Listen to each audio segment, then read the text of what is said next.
realize your potential and be the person you were destined to be. When I look around the world today, I see people that long to live a greater life but are unwilling to lean in. To lean in to live a better life. And so, yes, we want it. I haven't seen many people in all actuality that don't want a better life. But when it comes down to this whole thing of leaning in to what it takes to produce a better life, this is where most people miss it. And this is one of the things that I have a problem with when it comes to social media and the highlight reels that I see from so many people that, oh, I'm living my best life. And inside they're miserable, they're unhappy. They put on that fake smile for a few moments to capture an image. But if we look into their souls, they are dead and lifeless and empty. And we live in this world where everybody is trying to curate when they're miserable. And so I'm not impressed with the highlight reels. I'm not impressed with all of the little motivational messages on social media, because I've lived long enough to know that everybody is not living a great life. And most people are dissatisfied with their lives, but they're not dissatisfied enough to do anything to change it. And so there comes a point, as I often say, in your life where you got to have enough. You got to get fed up with where you are, and you got to want more for your life. Let me say this about wanting more for your life. It's one thing to want more for your life. It's another thing to pursue more for your life. Most people live content with wanting more but never pursuing it. And so as long as you want and never pursue, you're going to stay in that same misery and unhappiness with your life until you do something different. The reality is that a greater life will not manifest without effort. And so a lot of people don't want to give the effort, don't want to exert the energy, don't want to devote the time, don't want to prioritize, don't want to do the things that are going to produce a greater life. And so every year they have this list of goals, this vision board that never gets accomplished. They get frustrated and they don't understand why their lives are not changing. And the reality is, you are not making any effort to change your life, because you're doing what you've always done, and you're getting the same results, and you're getting the same unhappiness that you've been experiencing so many times over and over again in your life. And so it really comes to a point in your life where you ask yourself the vital question, do I really want more for my life? You know, that's a good question to write about in your breakthrough journal this weekend or whenever you get a moment. Do I really want more for my life? And, you know, I don't believe in yes or no answers. I want you to write in depth whatever comes to your soul, to your heart at that moment, and just be honest and write about it. Because a lot of times we say things with our mouths, but we contradict it with our lives.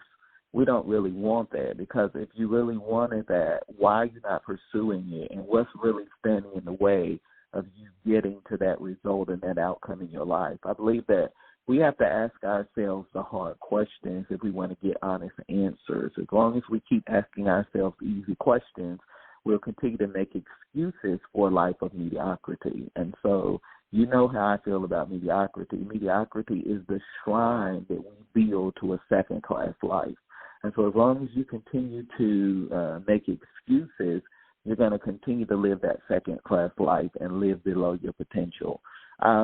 It takes more than effort to live a greater life. I feel like I need to say that, because a lot of people are like, I'm trying, but what are you trying at and what are you trying with?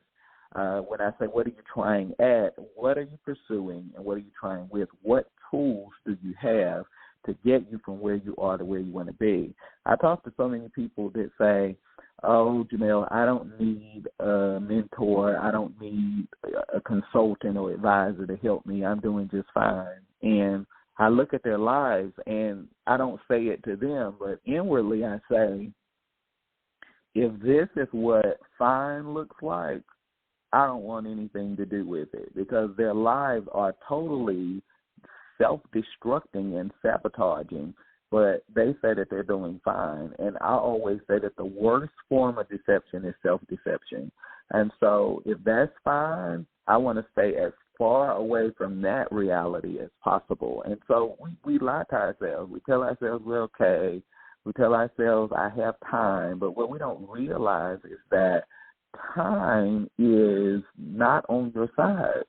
Time is moving, and whether you seize moments or don't seize moments, you can't get it back. And what are you doing with your life? And how many years are you going to keep waiting and waiting and waiting for something to happen while life is passing you by? At some point, you have to get in the game and make the decision that you're going to do something different with your life and move your life in a different direction.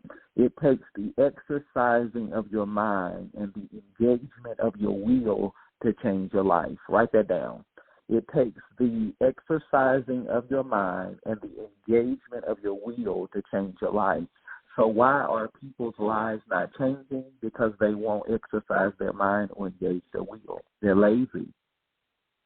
And so we expect everything to just be handed to us. We expect everything to just unfold. We expect everything to just happen. And we think our lives are by happenstance, but our lives are engineered by intentionality. And as long as you remain unintentional about your life, you're going to remain unfulfilled in your life. And so you got to exercise your mind and engage your will in the process of transforming your life so that you can be who you were created to be.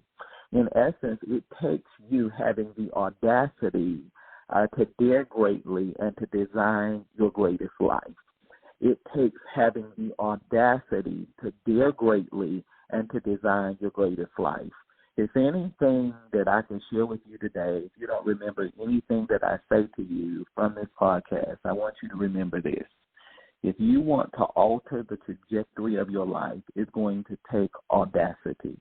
It's going to take courage. So many people are just stuck and frustrated and stagnant and paralyzed in their lives and not really living up to their potential and who they were created to be.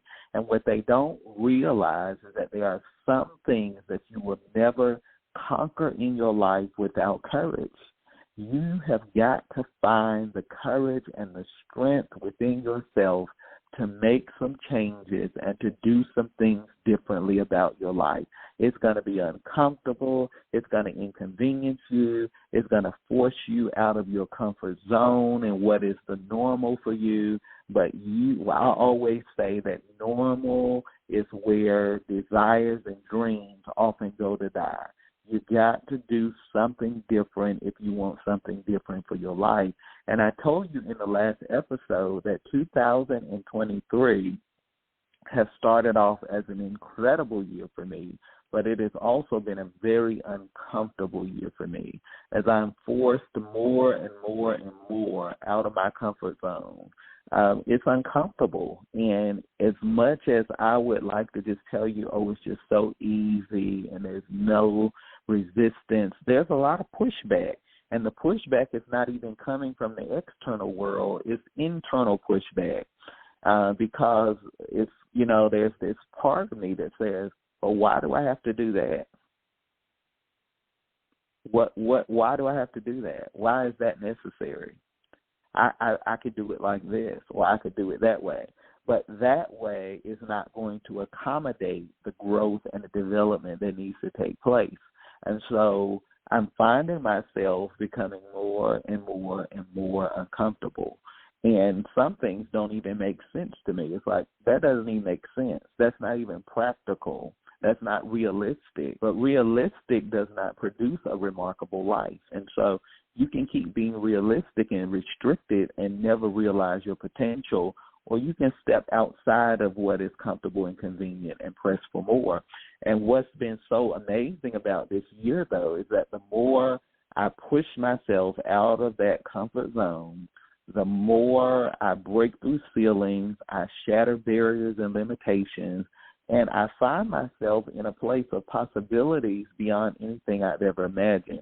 And even more so than that, my thinking, I'm already known as a revolutionary thinker, but my thinking has quantum leaped at an astronomical level this year as I've allowed those challenges and inconveniences and discomforts to push me further and further into my potential and into greatness.